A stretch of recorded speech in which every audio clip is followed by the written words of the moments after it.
Hello everybody, my name is Michael Wagner. I teach at the Westphal College of Media Arts and Design at Drexel University in Philadelphia. And on this channel I talk about digital media, game design and spatial audio. Now this video today is a continuation of a video that I did a couple of weeks ago where we looked into how to create Dolby Atmos music content using DaVinci Resolve Fairlight.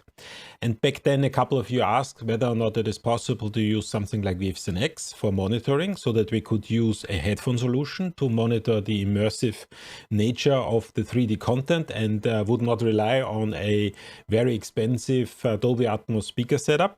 And unfortunately, Dolby Atmos in DaVinci Resolve Fairlight is not that easy to monitor that way.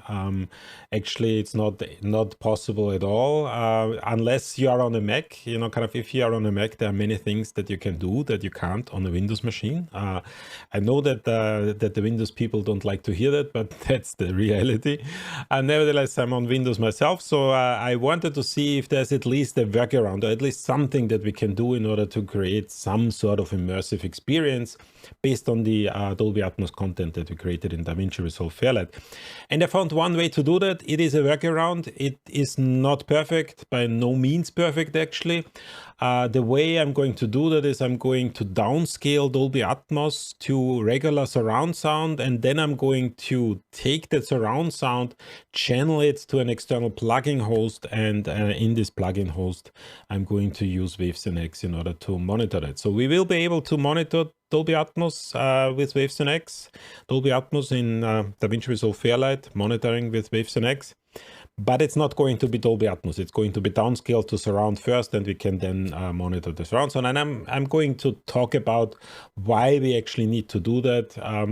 It's a very unfortunate chain of circumstances that requires us to actually go down that path, but it's at least something. So we will be able to do that.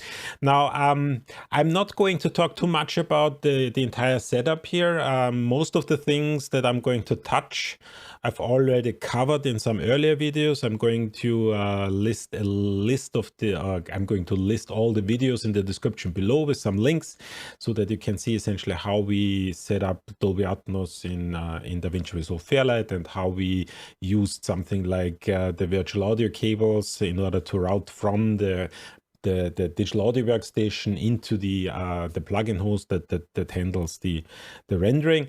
But I nevertheless need to kind of go through the principles, and I'm going to touch everything to some extent. But once again, this is not a tutorial in the traditional sense, so I'm not going to go through step by step.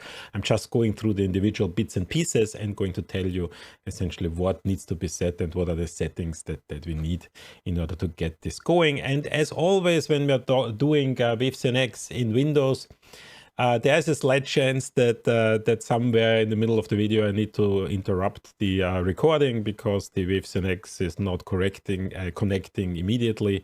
So bear with me. I might actually have to have a couple of cuts in this video, which I normally don't do, but it might be needed here because the Waves&X system is a little bit unreliable when it comes to connect. Once it has connected, everything is working fine, but until you get it to the point where it plays, there can be a couple of things that can happen. So first things first. So what do we need? Well, there are a couple of things that we need. Well, first of all, we obviously need DaVinci Resolve Fairlight, and we need the studio version of DaVinci Resolve Fairlight. If you're using the free version, unfortunately, you don't have access to the Dolby Atmos features, so you need the studio version to do that. The second thing that we need is a software that allows us to take the audio from DaVinci Resolve Fairlight and channel that into an external plugin host. And what we're going to use for that purpose is the VB Audio virtual audio cables. Now, this is unfortunately the only way I found to route audio out of DaVinci Resolve Fairlight into an external plugin host. And that is unfortunate for two reasons. First of all, The virtual audio cable is only capable of handling up to 8 channels, and Dolby Atmos obviously has 12 channels, so there's already a problem there. So we will not be able to route the entire Dolby Atmos content out of DaVinci Resolve Fairlight into an external plugin host. We are only going to be able to 8 channels, and that means that we need to downscale. That's actually the main reason why we need to downscale or down convert into regular surround sound, and technically it would be possible to do that with a 7.1 format because we have 8 channels, but for some reason I never got that to work. There's some incompatibilities, some weird things. I might actually kind of play around with it some more, and maybe I find a solution how to do that, but I never got 7.1 to work, so we actually need to go down to 5.1 content. So what we're going to do is we're going to take the Dolby Atmos content in DaVinci Resolve Fairlight. We're going to tell DaVinci Resolve Fairlight, render that in 5.1 surround sound. We're going to take the 6 channels of the 5.1 surround sound, route that through the virtual audio cables into an external plugin host. And in this external plugin host, we're going to use Waves NX in order to render that in stereo based on head tracking information. So we need the virtual audio cables for that purpose. So that's the first thing. The second thing we need is we need an external plugin host. And my external plugin host of choice is AudioStream Live Professor. It has its quirks. There are some interface quirks that are quite annoying actually, and we're probably going to run into them here. But I still found it to be the best solution out there. Anything that can handle multi-channel is fine. So it's not the only solution that you can use, but be aware that it needs to be able to handle at least 6 channels. 6-channel audio. So any external plugin host that can only do stereo is not going to work. It needs to be something that can handle multi-channel, but there are a couple of solutions out there, and Live Professor is one of them. We will need ASIO for all, and the reason we will need ASIO for all is because we need to create a driver that can take in the 6 channels from the virtual audio cable, pipe that into Live Professor, and then have as an output device the regular audio interface. So we will be able to do that with ASIO for all. That's something that you probably already have on your system, and fortunately that's actually just being picked up for continued development. It has been dormant for a while, but we now have a brand new version actually that came out only a couple of months ago. So that is actually kind of a nice piece of software. We're going to use that. And finally, we're going to use Waves NX. And we this time are going to use the 7.1 plugin, or actually no, the 5.1 plugin of Waves NX. So we're not going to go fully immersive. We're not going to do ambisonics. We are going to stick with regular surround sound. And obviously the disadvantage here is that we are losing all the vertical information, and I'm going to come back to that in a little later, but it's not going to be a big deal for most of the applications that we're having, because once again, humans are really bad in identifying the vertical information of sound anyway. So most of the things that you're going to develop with Dolby Atmos music in particular are going to mainly rely on horizontal information, and that is something that we can reasonably well monitor with regular surround sound solutions such as Waves NX in 5.1. Okay, so those are the things that we need. So let me get that out of the way. I'm going to start with the project that we created in the video about Dolby Atmos in Fairlight. I'm not going to, once again, I'm not going to go through the individual steps, but I'm going to just kind of give you a brief review of the things that we needed to do in order to arrive there. Just as a reminder, this is a very simple project. We essentially have 2 tracks. One track is serving as the Dolby Atmos bed, and one track is serving as an example for a Dolby Atmos object. Actually, it's going to be 2 objects because it has essentially a left and a right channel, and these 2 channels are each one object, counted as one object in Dolby Atmos. In order to enable Dolby Atmos in DaVinci Resolve, we first need to turn on Dolby Atmos, and this is done in the project settings. So go to the project settings, and under Fairlight, make sure that Dolby Atmos is enabled. If you don't have that enabled, you're not going to have access to all the Dolby Atmos features. The next thing we need to do is we need to create a Dolby Atmos bed bus. If you remember, or if you've watched all the videos or some of the videos that I did about Dolby Atmos, you need a bed track, and the bed track can be anything up to 10 channels. The standard is a 7.1.2 track. Now, the way this is usually done in DaVinci Resolve Fairlight, and we didn't quite do that in the video that I created about it a couple of weeks ago, but the standard way to do that is to use the master bus for that purpose. So the first thing that we need to do is we need to turn that master bus into a 7.1.2 track, which will serve as the Dolby Atmos bed. This is done by going through the Fairlight menu into the bus format. We have one bus, that is the master bus. I renamed it into Atmos bed and turned it into a 7.1.2 track. That means this has 10 channels, and that's going to be the bed for the Dolby Atmos environment. And then I need to connect the individual tracks to that bed. In this particular example, I only have one track. This is audio track number 1, and that's going to be routed into the bed bus. Audio track number 2 is going to be an object that's not going to be routed into that bus. That's going to be routed into the Dolby Atmos renderer directly. So all I really need to do is I need to route audio track number 1 into the bed bus. This is done through the bus assign. So essentially audio 1 is routed into bus number 1, and that is the bed bus. And as soon as I'm doing that, I will get essentially a panning function that allows me to pan that stereo track in this 7.1.2 track. So essentially there's this additional panning options that I then have. I might be playing around with that towards the end of this video, but it's not really necessary for us to kind of do that now. So the final thing that I need to do is I need to set up the Dolby Atmos renderer, and the Dolby Atmos renderer is set up in the patch input output menu of DaVinci Resolve Fairlight. And in the Dolby renderer, essentially I need to go to the outputs to the Dolby Atmos send. And you know, kind of if you work with Dolby Atmos, or if you watched to any of the videos that I did before, you know that we have 128 channels, and these 128 channels are essentially divided into bed channels and object channels, and the bed channels are at the beginning of those list of 128 channels. So the first 10 actually create the bed, the main bed. So this is bed number 1 to bed number 10, and these are the outputs of the bus. These are the bus sends. So when you go in, essentially the first thing you need to do is you need to patch the 10 bus sends to the 10 Dolby Atmos sends. The first 10, those are the bed tracks. So once again, we would not necessarily have to use all 10. So we could, and it actually, one of example actually did that. We could just route a stereo track in there. That is perfectly fine. But the standard is to use a 10-channel track.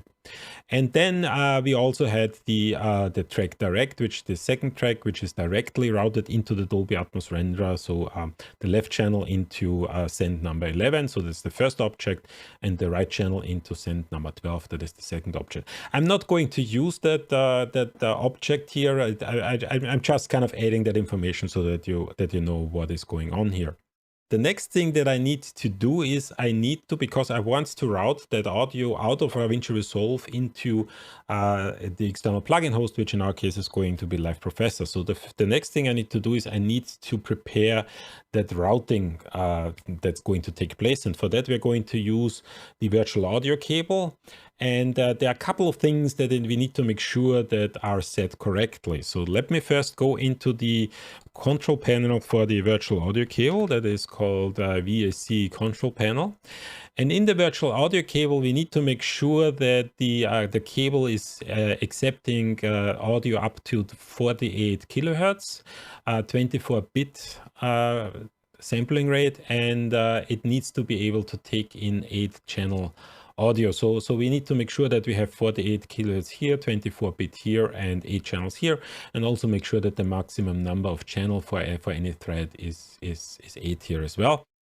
So the next thing that we need to do is we also need to make sure that Windows understands that the virtual audio cable is actually an 8-channel device. And for that, we need to go into the sound settings, and in the sound settings into the sound control panel. And in the sound control panel, we need to go into the playback function under virtual audio cable, properties. In the properties under advanced, we need to make sure that this here is set to 8 channel, 24-bit and 48 kilohertz.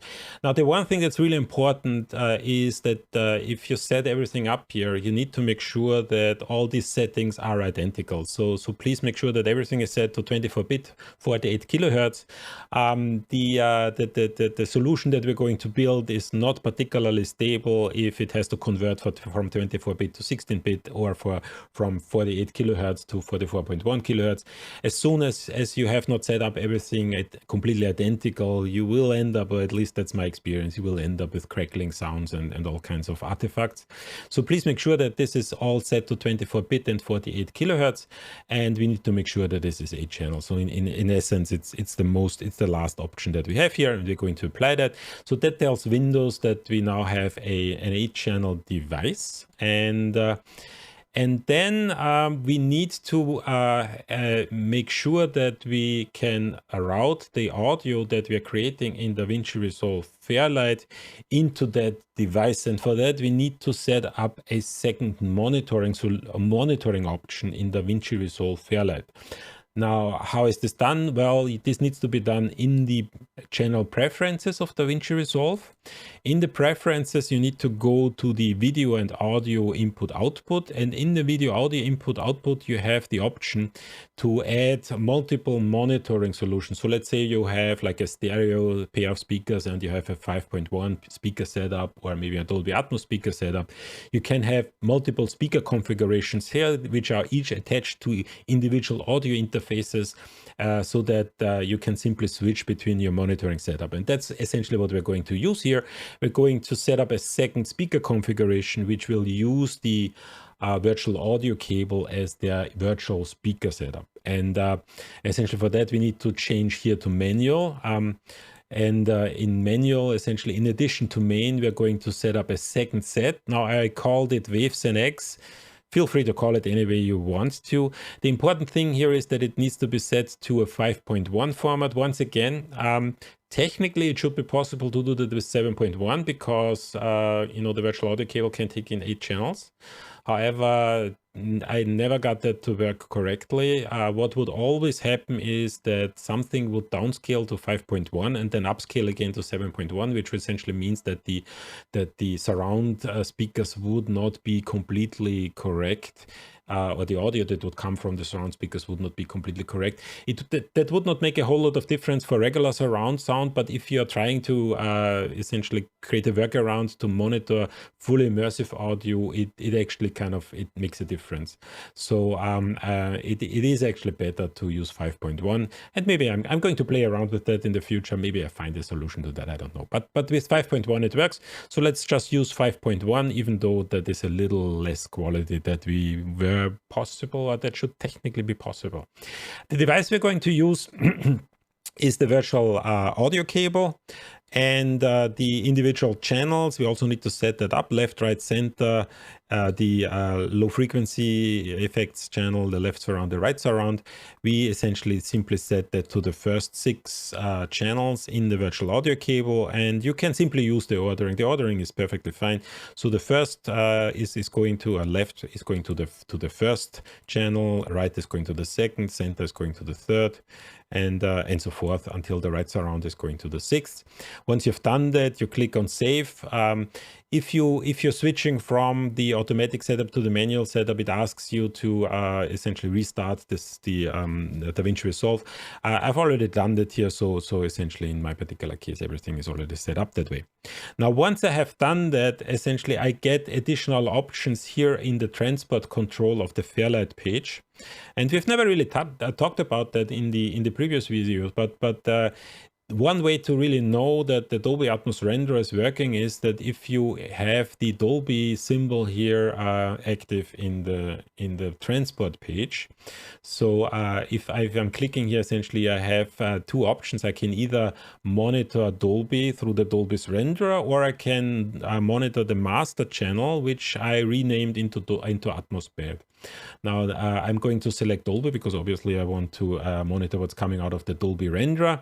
I can then select what channel configuration the Dolby renderer should render. And that can be anything from 2.1 to 7.1.4, which would be the full Dolby Atmos format. And I can then tell the system in which speaker configuration I want to connect to.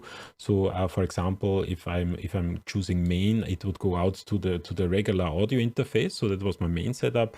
Or if I'm choosing Waves NX, it would go out to the virtual audio cable that I have not yet connected to anything, so it would not play anything.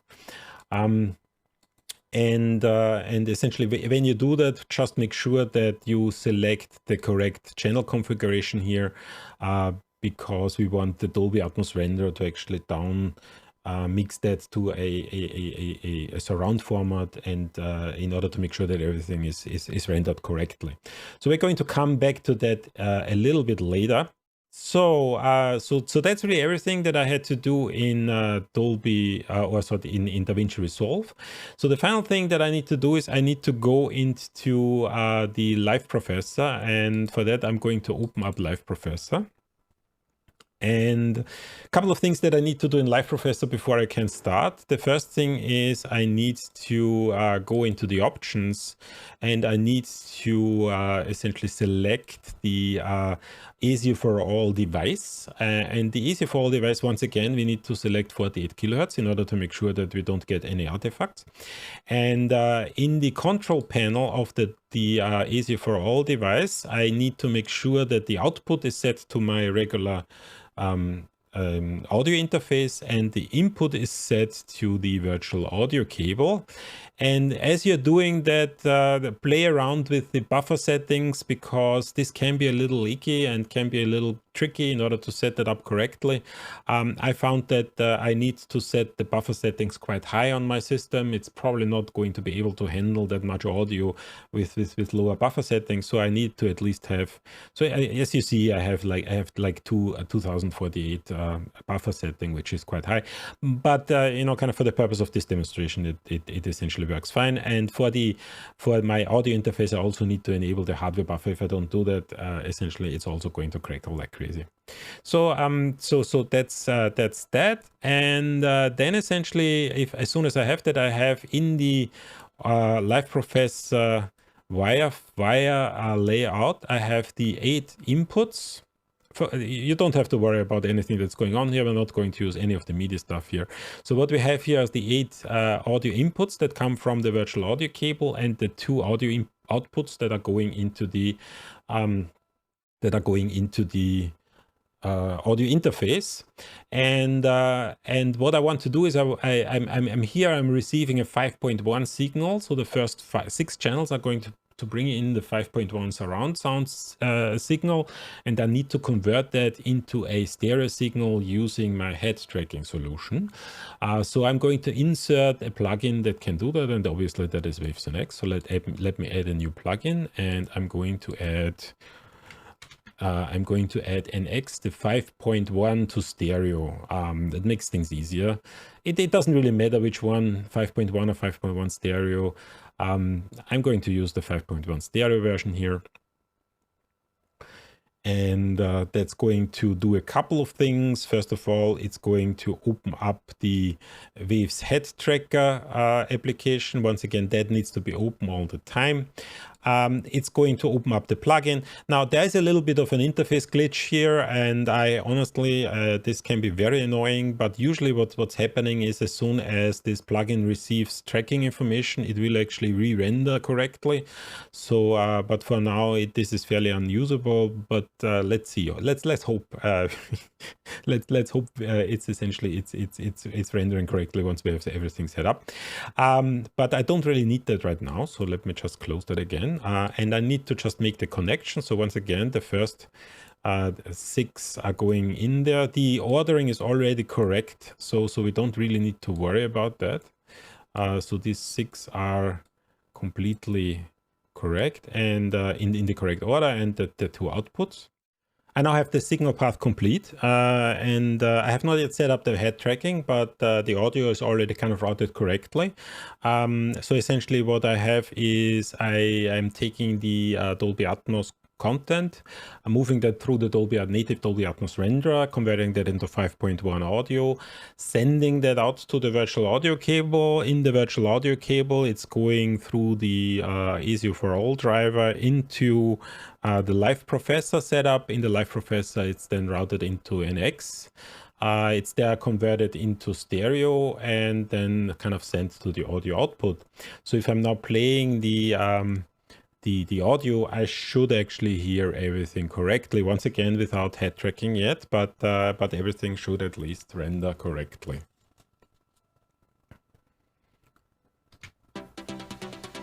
And indeed it does.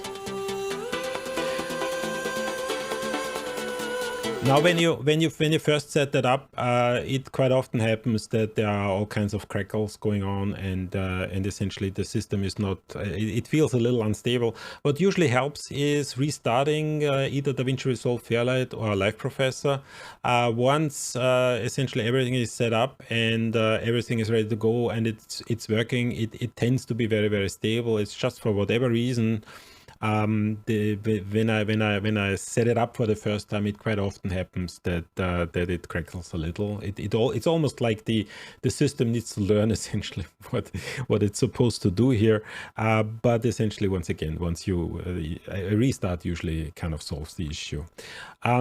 So this is now set up. So it's going through Waves NX. So the last thing I need to do is I need to enable head tracking, and once again, this can be tricky and finicky, and I cannot tell you how often I have recorded this particular piece in my video, because especially Windows is a little kind of annoying in that particular aspect. So let's see how it goes. So how do we do that? Well, first of all, let's go back into Live Processor, and in Live Processor, actually, let's go right into the head tracking application, and we need to connect the head tracker. I've already put the head tracker on my headphones. So the first thing I need to do is I need to turn it on.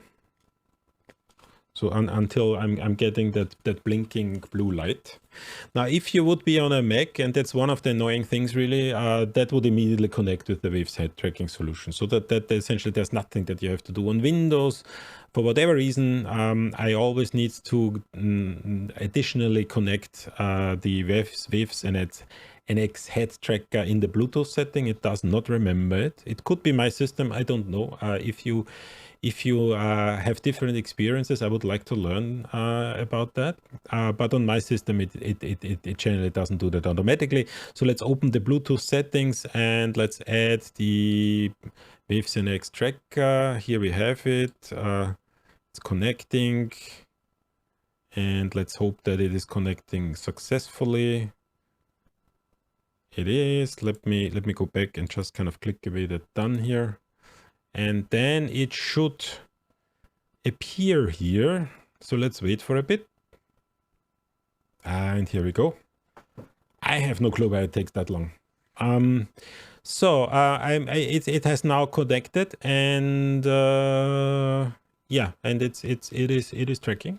So now let's go into the Waves NX plugin and then complete the setup there.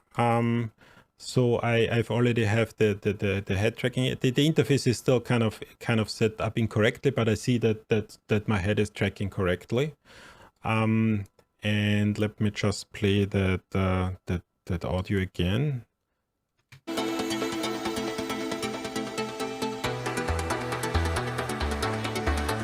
And as you can hear, essentially I am having an immersive sound experience. Now, unfortunately, and I'm honestly not completely sure that user interface bug can be a bit annoying. So once you have set everything up, though, this should work just fine. And that would technically allow you to monitor Dolby Atmos using head. So if I'm moving the head, essentially, you hear it on that side. And I can move the sound around and play with it that way. Okay. So that is everything I wanted to show today. Once again, it's really a workaround. To call it a workaround is actually a little bit of an understatement. It's sort of what we're really doing is we are downgrading the audio quite substantially in order to be able to get that immersive monitoring experience. It is functional for anything that is horizontal. So if you're only monitoring horizontal information, the 5.1 is good enough. It's certainly not good enough to make any educated decisions about mixing in 3D, but at least you get a little bit of an impression. It would be much nicer if you would have at least a 7.1 setup. But once again, I did not get that to work. Maybe I'm getting that to work in the future. I'm also going to look into how to do that on a Mac, because on a Mac it should actually work much nicer, because the Mac allows you to route multi-channel audio from one application to the next very easily. So we should be able to actually route all 12 channels into an external plugin host and then use an Atmos renderer solution, really, something that can render the full Atmos content and essentially get a full immersive experience that way. But on Windows, this is the best. And if you're in DaVinci Resolve Fairlight, this is the best I can do. If you find any better solution, let me know. I would really be interested to learn about that. So the one thing, and that's I need to bring that home because that's really important, and a lot of people don't seem to really understand that. The difference here is that we are not able to monitor any vertical information. So if the audio is above you or below you, you would not hear the difference, because all we are really having here is a regular surround sound, and that's just horizontal information. So we can't really hear anything above or below, which once again might not be a big deal, because the human hearing system is not really set up to hear vertical information anywhere. That was never really something that we needed to do. So in that sense, it's actually not that huge of a deal, but it is a significant downside to do it that way. So with that being said, that's really everything I wanted to say at that point. Once again, if you like that content, please consider subscribing. I'm trying to put out a video every week. I'm going to actually do a new series starting next week, where I'm going to look into all kinds of different, more general questions related to digital media, game design, and audio, and I'm really looking forward to that. And so please consider subscribing, kind of do all the things that people do on YouTube. And other than that, see you at the next video.